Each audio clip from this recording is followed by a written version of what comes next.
नमस्कार, आप देख रहे हैं विराट 24 न्यूज और आपके साथ मैं हूं अजिता। युवा कांग्रेस का किसान सम्मेलन पद्मधर पार्क में आयोजित किया गया। भारी संख्या में युवा कार्यकर्ता एकत्र हुए, जिनके साथ किसान भी शामिल रहे। कार्यक्रम में राज्यसभा सांसद राजमणि पटेल, पूर्व विधायक और वर्तमान जिला पंचायत अध्यक्ष अभय मिश्रा, पूर्व सांसद देवराज सिंह पटेल, मऊगंज से पूर्व विधायक सुखेंद्र सिंह बन्ना अपने समर्थकों के साथ कार्यक्रम स्थल पहुंचे। सभा को संबोधित करते हुए जिला पंचायत अध्यक्ष अभय मिश्रा ने कहा कि सभा में उपस्थित लोग स्वयं अपने क्षेत्र के नेता हैं, जिनके साथ भारी संख्या में कार्यकर्ता जुड़े हैं। यहाँ उपस्थित हर व्यक्ति कार्यकर्ता नहीं बल्कि खुद नेतृत्व करता है। श्री मिश्रा ने कहा कि विपक्ष अपनी बात सदन में रखता है, अगर उसकी बात न सुनी जाए तो सड़क पर आकर अपनी बात रखता है। जो जनता नेता को सत्ता में बैठाती है वही उतारने का भी मुद्दा रखती है। श्री मिश्रा ने कहा कि अगर पंजाब में भाजपा की सरकार होती तो सिंधु बॉर्डर पर इतना बड़ा आंदोलन नहीं खड़ा हो पाता। आगे श्री मिश्रा ने अडानी अंबानी पर निशाना साधते हुए कहा कि केंद्र और प्रदेश सरकार उद्योगपतियों को बढ़ावा देने के लिए किसानों का शोषण कर रही है। वहीं सभा को संबोधित करते हुए पूर्व मंत्री कमलेश्वर पटेल, सुखेंद्र सिंह बन्ना, राजमणि पटेल ने भी निशाना साधा।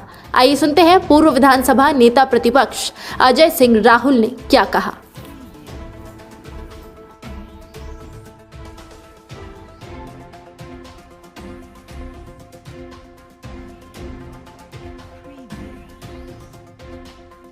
आपको आज इस 12 जनवरी को क्यों आमंत्रित किया गया कि आप रीवा आए?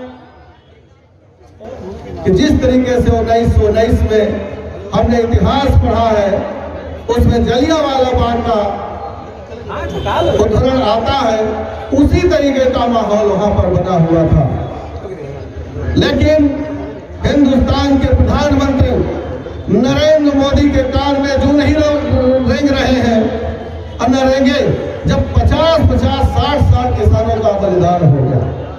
लेकिन आप सब जानते हैं, श्रीदेवी को जानते हैं, जब श्रीदेवी की मौत हुई थी तो भारत के प्रधानमंत्री ने आंसू बहाया था। जब कंगना का छत गिरता है तो प्रधानमंत्री के आंखों में आंसू आते हैं। एक सुशांत का केस हुआ था तो उसके लिए कितनी बड़ी जांचें बैठाई थी, लेकिन जब भारत का किसान जो अन्नदाता है और जो भारत सिर्फ खेती और बाड़ी पर डिपेंड है, उसके लिए कोई उनको समय नहीं, बल्कि धीरू भाई अंबानी के जो बेटे थे उनके यहाँ बर्थडे था, बर्थडे में जाने के लिए उनका समय था। आज इस मंच पर आप उपस्थित हैं, जो दिल्ली में हालात थे, जो दिल्ली के हालात थे, मुझे वो बात याद आई। मैं थोड़ा सा जानता हूं कि जब पंजाब चल रहा था, खालिस्तान की लड़ाई चल रही थी, तो उस समय दाऊ साहब को वहां स्वर्गीय राजीव गांधी जी ने भेजा और उसका निदान छुट्टियों से करके। लेकिन बड़े दुर्भाग्य के साथ कहना पड़ रहा है कि भारत के प्रधानमंत्री और उनके मंत्री 8 मीटिंगें किए, इसके बावजूद किसानों की कोई समस्या का निदान नहीं हो पाया। ये आप क्या समझते हैं? इसका मतलब या तो करना नहीं चाहते या किसान द्रोही है, और या तो ये कहिए कि सीधे सीधे उनके पास कोई जान ही नहीं है कैसे समस्याओं का निदान किया जाता है। ज्यादा कुछ नहीं बोलना, चाहे वो हमारी पार्टी के पदाधिकारी हो, कांग्रेस के नेतागण हो, और जहाँ तक मेरी नजर सिरमौर, सिमरी और रीवा में पड़ रही है, तो यहाँ पर एक आम आदमी नहीं है, ये सब अपने अपने क्षेत्र के नेता हैं। इनके पीछे 1000-1000, 2000 की टीम है, जो किसी कारणवश अभी एकत्रित नहीं हुई है, लेकिन इनमें सामने बैठा एक आदमी 1000-1000, 2000 व्यक्तियों को का नेतृत्व करने वाला व्यक्ति बैठा है। मैं ये मानता हूँ कि पूरे जिले का नेतृत्व करने वाली जो टीम है वो आज यहाँ पर उपस्थित है। ऐसे मंच को और ऐसे सभा को मैं सत प्रणाम करता हूँ। मुझे जो समझ में आता है, पहले राजा का जन्म माँ की गोद से होता था, जनता के वोट से होता है, और ले देते राजा ही बनता है, चाहे प्रदेश में एक हो चाहे देश में एक हो, और नियंत्रण ये सब तो उसके हाथ में हो जाती है। लेकिन इसके बावजूद भी विधान, आप खुद सोचिए, सोच का क्या फर्क क्योंकि ऐसे लोग जो पुराने लोग हुआ करते थे जिनका भी हमने नाम लिया, उनके डीएनए में इस हिंदुस्तान का मूल रहता था। वो किसानों के बीच से आते थे, बीच से आते थे। आप खुद सोचिए कि आज अगर पंजाब में भाजपा की सरकार होती तो क्या ये आंदोलन खड़ा हो पाता? नहीं खड़ा हो पाता, वही रोक दिया जाता, क्योंकि भाड़ा वही लग जाता। आज आप जनता ने काम किया, कुछ भाड़े को तोड़ लिया तो आज वहाँ सरकार अलग अलग है। इसीलिए कहा जाता है कि रोटी और उठते पलटते रहना चाहिए, जो तो जल जाती है। आज जो एक तरफा मोदी की सरकार बन गई, आज उसका दुष्परिणाम हम सब भुगत रहे हैं। आज जितने सिंधु बॉर्डर पर लोग एकत्रित है, पंजाब के, हरियाणा के और तमाम किसान लोग एकत्रित है, क्या इन्होंने मोदी जी को वोट नहीं दिया है? अरे भाई पीछे इन्होंने निश्चित रूप से वोट दिया है, तभी आज मोदी जी का सीट में बैठे हैं। लेकिन प्रधानमंत्री ने इतनी संवेदनशीलता नहीं है कि वो लोग जिन्होंने वोट देकर यहाँ दिखाया है उनकी ओर एक रहम भरी निगाह पड़े। जब वॉलमार्ट यहाँ आया था, जिसका विरोध भाजपा उस समय कर रही थी कि ये नहीं होने देंगे, वही उसी को रोककर अब अंबानी के माध्यम से वही काम कराया जा रहा है। पूरे देश में अंबानी के लॉजिस्टिक हबों का निर्माण फुल स्पीड में है। कुल मिलाकर अंतर इतना है कि अगर नीदरलैंड में एक सब्जी, एक दाल, एक रोटी 2 लोग मिलकर खा लें तो 3800 का बिल बनता है, और अपने यहाँ यही खाना 100 रुपए का मिल जाता है। ये 100 रुपए और 3800 रुपए के बीच का जो गुंजाइश है, इसको काफी महंगा किया जा सकता है खाने का। और दुर्भाग्य ये है कि अगर एक पैकेट चिप्स 12 रुपए की मिलती है तो उसमें किसान को 20 पैसे ही मिले। और ये जो बिचौलिए का कार्यक्रम है और अंदर पाइपलाइन बिछा करके उस पैसे को मोदी अपने अंदर करके भ्रष्टाचार को बढ़ावा देना है, तो उसका खेल शुरू है भारत देश में। हमारा देश कहाँ जा रहा है इनको कोई फर्क नहीं पड़ता है। अब हमारे सामने करो या मरो की स्थिति है। अब अति सर्वोच्च दर्जे कहा जाता है कि अति और अहंकार बहुत दिनों तक नहीं टिकता है। ये बहुत कम समय में अति को प्राप्त कर चुके हैं और अहंकार इनका चरम पर है। मैं मानता हूँ कि हम सब यदि जाग गए, हम सब लोग अगर लग गए अपनी शक्ति के साथ और लोगों को जगा लिए, किसानों को, बच्चों के भविष्य का मामला है, यह कृषि आधारित देश है, यहाँ की इकोनॉमी एग्रीकल्चर पे चलती है। नेता और जिले के किसान साथी यहाँ पर उपस्थित हैं अपनी आवाज को बुलंद करने के लिए। भारतीय जनता पार्टी की केंद्र सरकार और मध्य प्रदेश में विराजित मध्य प्रदेश में भाजपा की सरकार और इनके नेता लगातार देश के किसानों को गुमराह करने का काम कर रहे हैं। और एक ऐसा काला कानून, 3 कानून ऐसा किसानों से संबंधित पारित कर दिया, ना ही किसान संगठनों से चर्चा किया, ना किसानों से चर्चा किया और ना ही विधानसभा में चर्चा हुई, ना लोकसभा में चर्चा हुई, ना राज्यसभा में चर्चा हुई।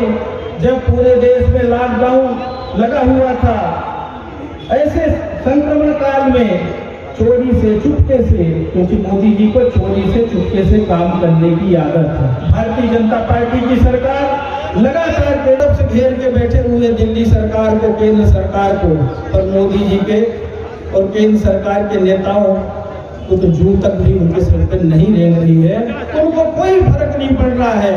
अब ये कह सकते हैं कि इनको इनके अंदर संवेदनशीलता बची नहीं है, संवेदनहीन है। इनको देश के किसानों से कोई मतलब नहीं है। एक तरफ हम ये कह सकते हैं कि देश की आजादी के पहले इतना बड़ा आंदोलन हुआ था, उसके बाद इतना बड़ा इतने दिनों का आंदोलन हमारे जानकारी में तो पहली बार हो रहा है। और आप सोच सकते हैं कि पंजाब के किसान, हरियाणा के किसान, राजस्थान के, मध्य प्रदेश को सीमा पर इतने दिनों से अगर बैठे हैं तो वो कोई मूर्ख तो नहीं है। क्योंकि आप जानते हैं पंजाब हरियाणा के किसान तो किस किसानों में गिनती होती है, सबसे ज्यादा उपज, सबसे ज्यादा माताएं बहन और हमारे प्रिय नवयुवक साथी का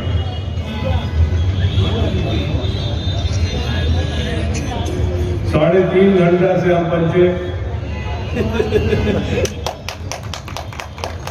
हर पूर्व वक्ता से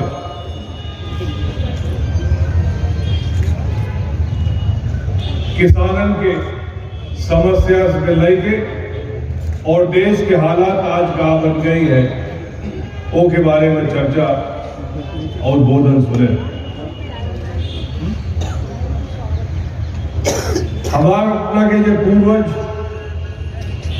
आजादी की लड़ाई लड़त रहे, शायद वो कल्पना न की हुई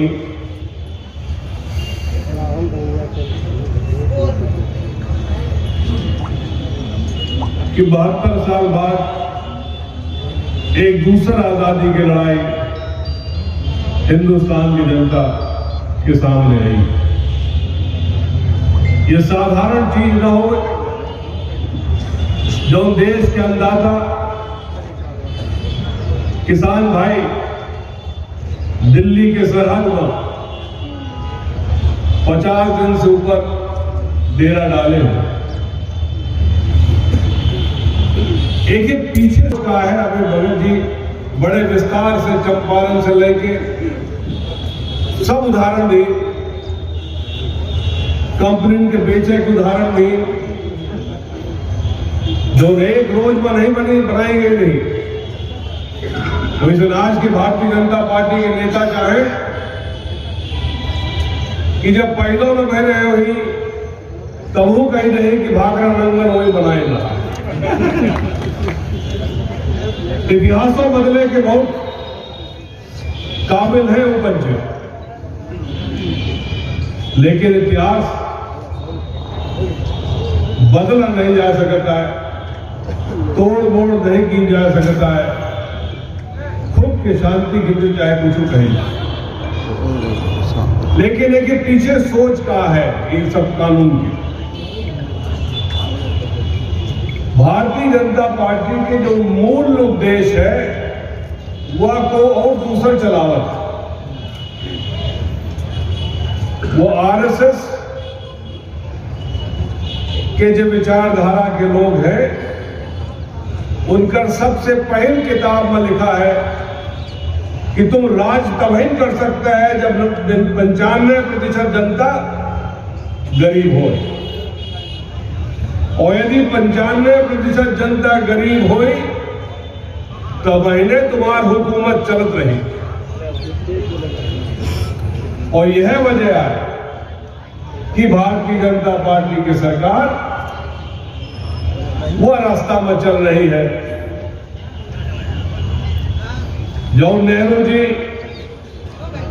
इतनी बड़े बड़े उद्योग स्थापित की, वो कौड़ियन के मूल में बिक गए। अब सुन रहे हैं कि बीपीसीएल हिंदुस्तान के तीसरे चौथे नंबर कंपनी है, वह भी के कगार में है।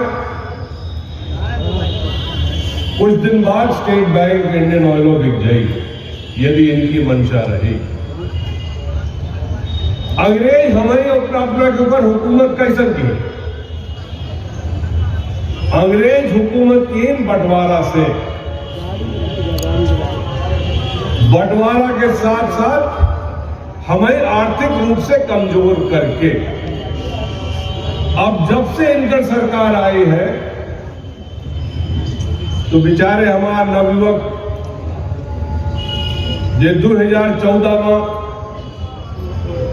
वह भाषण के सुन के कि 2 करोड़ रोजगार मिली सालाना, 15 लाख रुपया मिली हर आदमी के खाता में, भाजपा मैं होएगा। अब हम पूछे चाहे थे रीवा में 2 करोड़ मां का 2,000 बेरोजगारन का रोजगार भाजपा सरकार यह 6 साल में 30 आदमी का दी। कितने लोगन के खाता में वो पैसा आवा कि नहीं आवा ये अपना पंचे जाने, लेकिन जो अपना के घरे में अपना के माता जी अपना के पत्नी जी खुर्चन में छुपाए के अपने अलमारी में बक्सा में धरे रहे, वह यह भाजपाई सरकार नोटबंदी में लेंगे कि नहीं लेंगे? अच्छे लोगों की हालत यह होगी है,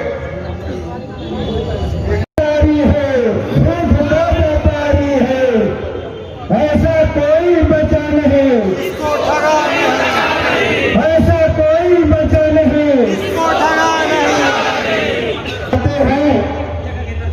दिल्ली के हुकूमत पर बैठे हुए गद्दार नजर आते हैं, गद्दार नजर आते हैं।